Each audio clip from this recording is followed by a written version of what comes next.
His name was Mark Dillard, our brand new vice president of operations.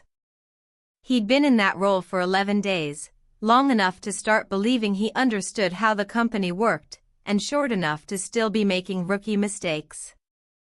I was reviewing a patent application that morning, a detailed technical report about a filtration polymer I'd been refining for months. It was the kind of work that demanded absolute focus, but that didn't matter to Mark. He walked straight in without knocking, standing there in his tailored navy suit, arms folded like a prosecutor about to deliver a verdict. "Why are we paying you this much?" he said. "Not good morning, not how's the project going." Just that. He tossed a printed spreadsheet onto my desk, my name highlighted in yellow, my salary figures, bonus structure, and royalty payments neatly circled like evidence in a trial. I looked up slowly. The air in the room was stale. The heater had been on since dawn, drying the oxygen out of everything, even the coffee in my mug. "What exactly is your concern?" I asked. "Your salary," he said flatly. "Your bonus structure. Your patent royalties. It's excessive." He leaned against the corner of my desk. "We're trimming inefficiencies, and this stands out. I think we're due for a correction." Correction. That word hung in the air like a threat. I'd been with Novatech longer than most of the executive team combined. I held a PhD in materials science from Stanford. My name appeared on 23 patents that formed the backbone of the company's entire product line, technologies that generated tens of millions in annual revenue. Mark, on the other hand, had an MBA from a mid-tier school and a resume filled with buzzwords like efficiency, streamlining, and operational alignment. He thought engineers were expenses, not assets. Those royalty agreements were negotiated when I developed the core filtration system, I said evenly. The same system that generates roughly $42 million in licensing revenue every year. He smirked, that irritating MBA smirk that always preceded something reckless. "Right. But you developed those years ago. What are you doing for us now?" My jaw tightened. "You're suggesting my value has an expiration date?" "I'm saying the market's changed," he said. "We're restructuring your compensation to reflect current standards. Should bring you down to about 60% of what you're making now." He smiled. "Fair?"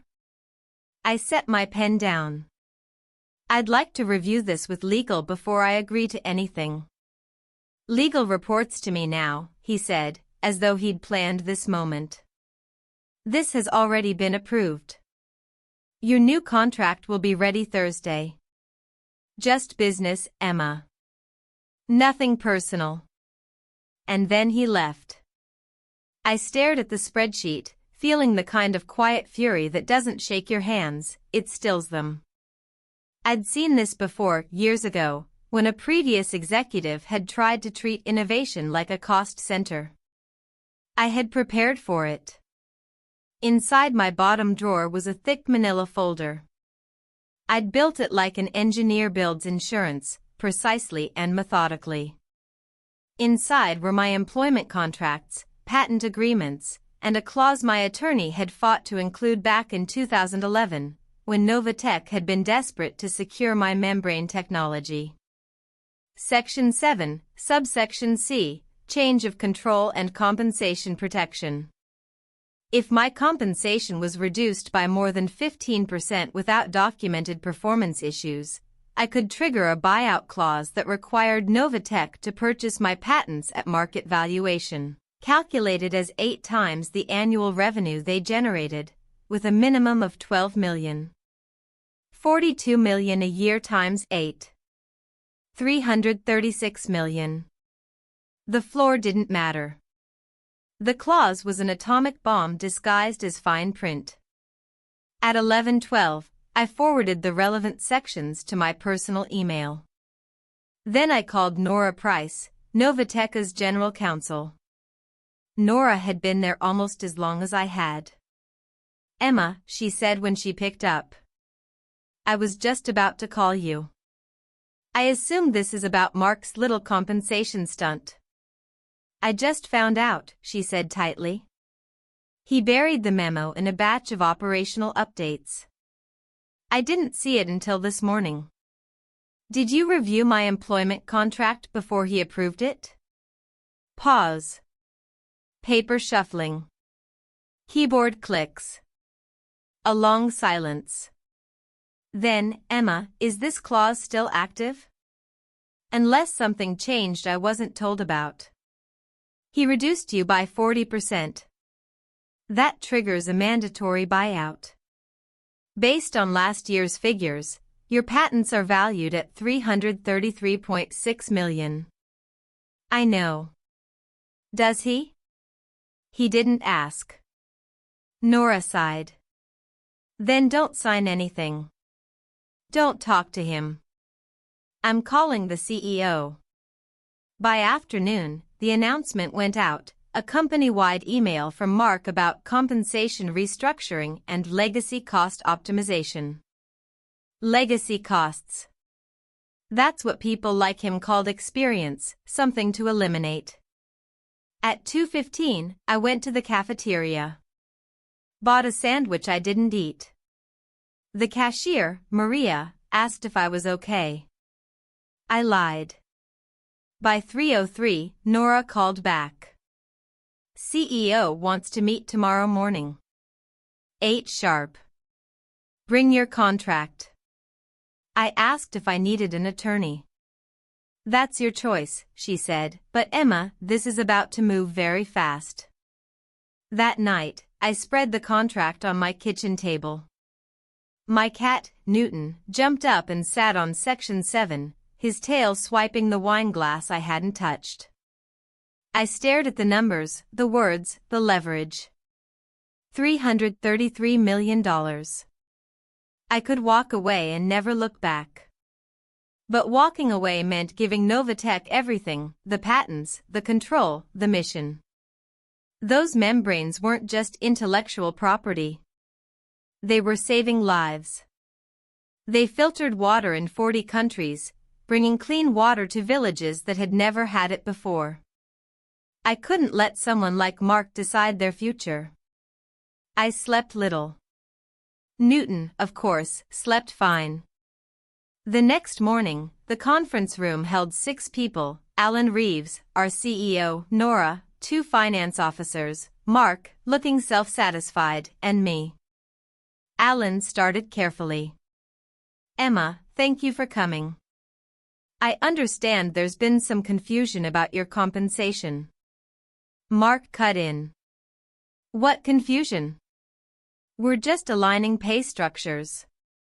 She's been overcompensated for years." Nora interjected calmly.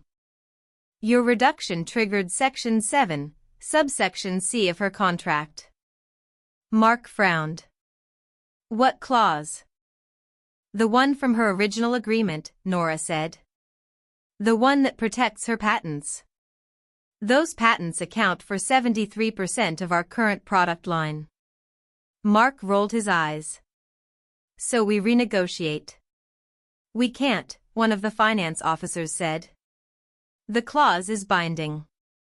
A compensation reduction over 15% requires a buyout at 8 times annual revenue." Mark blinked, trying to do the math. Then his face fell. That's over 300 million. 333.6, Alan said quietly. Mark turned red. "We're not paying that. This is extortion." "You should have read her contract," Nora said evenly. Alan exhaled slowly. "Mark, leave the room." Mark glared at me as he left, muttering something about entitled engineers. When the door shut, Alan looked at me. "Emma, what do you want?" "I want to keep working," I said. "But I won't work under someone who thinks I'm a line item to cut." And I won't accept a pay cut for his incompetence. Alan nodded. Give me 24 hours. By that afternoon, my inbox pinged. Mark wanted a private meeting to discuss the misunderstanding. I deleted it. Then came another call, this time from a man I didn't know. Dr. Carter? This is Ethan Cross, Vice President at Orion Technologies. I hear you might be open to partnership opportunities. How did you get this number? Let's just say we have mutual acquaintances. We're very interested in your filtration patents. If you're considering selling, we'd be prepared to offer north of $300 million. I hung up. Then called Nora. She was silent for a long moment. Mark has connections with Orion, she said finally. If he's feeding them information, that's corporate espionage. By evening, Alan called an emergency board meeting. I wasn't invited, but Nora texted updates every 15 minutes. At 5:41, her final message came through, compensation restored. 20% increase. Mark removed from personnel decisions. I'd won. Technically. But victory didn't feel like satisfaction. It felt like exhaustion. Later that night, Alan called me back into the office. We're offering full restoration of pay, 20% raise, enhanced royalties, 5-year retention, he said. Mark's gone. You'll have autonomy. I took the papers home. Newton sat on them again. I read them 3 times. It was fair. Generous, even. But it didn't fix the rot that had allowed someone like Mark to rise so fast. Then, at 8:36 p.m., my phone rang again. Ethan Cross. $400 million, he said. For your patent portfolio. Plus an executive role. Total autonomy. How do you know the details of my internal negotiations? I asked. Let's just say I have friends at Novatech. He hung up before I could respond. The next morning, Nora called. We pulled Mark's phone records. He called Ethan 6 times yesterday. Emails too, he's been planning this since last week. He wanted to push you out so Orion could acquire your patents. He has stock options in their venture fund. If Orion got your tech, he'd make $11 million overnight. Fraud. Corporate betrayal at its finest. The board fired him that morning. Security escorted him out with 2 boxes and a red face. By then, I'd already made my decision. I met with Alan again. I'll stay, I said, but under my terms. What are they? I want authority over all engineering projects. No more middlemen. And any future patents derived from my work must have my written approval, especially for humanitarian applications. If Novatech tries to license anything that compromises water access in developing regions, I have veto rights. Alan blinked, then nodded slowly. Done. And double the mentorship budget, I added. We're bringing in more doctoral candidates. They'll need funding. He smiled faintly.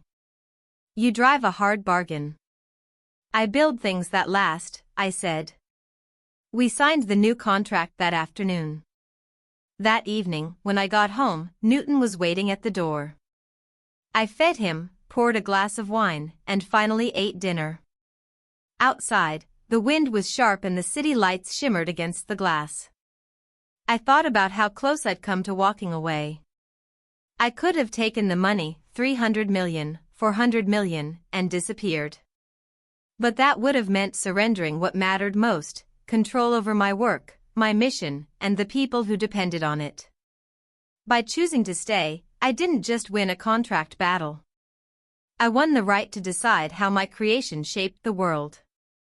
Weeks later, the next generation membrane was completed. We tested it in Guatemala, Kenya, and Bangladesh, and it exceeded every target. Flow rates up 40%, production costs halved, performance flawless. The company press release named me as lead developer. The board called it a triumph of innovation. I called it justice. Mark's name vanished from Novatech within days. Word spread that he'd tried to sell trade secrets. Orion Technologies backed off completely once they realized what they were up against. Over time, my team grew. My doctoral students, bright, relentless minds, took the work further than I ever could alone. When I finally left Novatech 5 years later, it wasn't out of anger. It was out of fulfillment. I founded the Carter Institute for Sustainable Engineering, a research foundation dedicated to humanitarian technology. Novatech licensed my patents for nonprofit use across developing regions. By then, filtration systems based on my designs were in 43 countries. Sometimes, when people ask about Mark, I just say, he lasted 11 days. Because that's what happens when arrogance meets preparation. He saw my salary as a liability. I saw it as leverage. He thought power came from his title. I knew it came from knowledge. He tried to take away what I'd earned, and learned what it costs to underestimate someone who's already built her own future. That night, long ago, as I sat at my kitchen table with Newton purring across my lap, I realized something simple and profound. True revenge isn't about destruction. It's about endurance. About standing your ground so firmly that those who tried to erase you end up erasing themselves instead. And that's exactly what happened. The work continued. The world kept changing. And every drop of clean water that flowed through one of my membranes reminded me of the day a man named Mark Dillard tried to put a price on something priceless, and lost everything trying.